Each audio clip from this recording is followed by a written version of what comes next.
रविंद्रनाथ टैगोर, एक स्वप्न दृष्टा।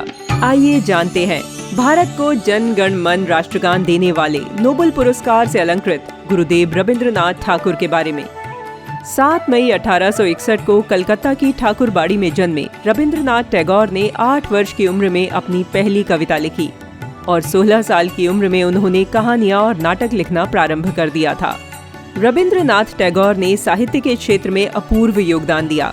1913 में उन्हें गीतांजलि नामक काव्य पुस्तक के लिए साहित्य के विश्व प्रसिद्ध नोबेल पुरस्कार से सम्मानित किया गया। 1915 में अंग्रेजी सरकार ने उन्हें नाइटहुड की उपाधि प्रदान की।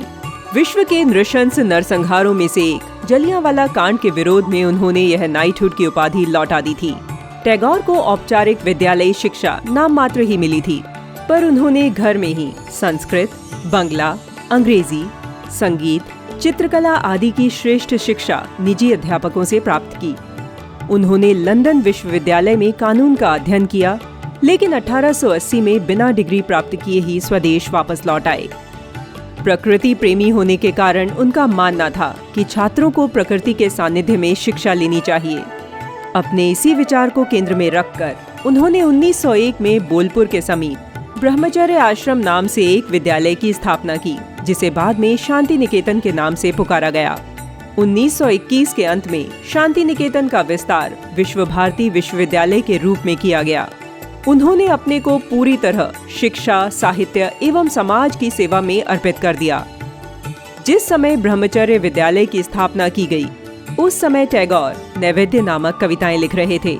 उसी समय ब्रह्म बांधव उपाध्याय ने टैगोर को गुरुदेव कहा और वे अंत तक गुरुदेव बने रहे। टैगोर के प्रयासों की सराहना करते हुए महात्मा गांधी ने कहा था कि उन्होंने भारत की निर्धनता का कारण समझा तथा इसे कैसे समाप्त किया जाए, इस संदर्भ में उनके पास पैनी दृष्टि थी। इस कार्य के लिए उन्होंने सबसे अधिक बल शिक्षा पर दिया, न केवल बच्चों की शिक्षा बल्कि प्रौढ़ों की शिक्षा भी।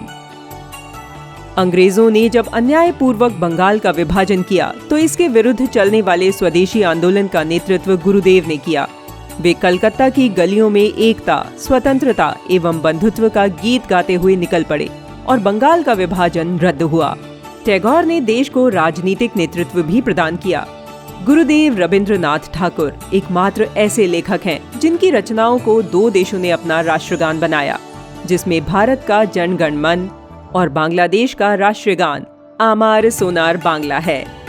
टैगोर ने करीब 2230 गीतों की रचना की।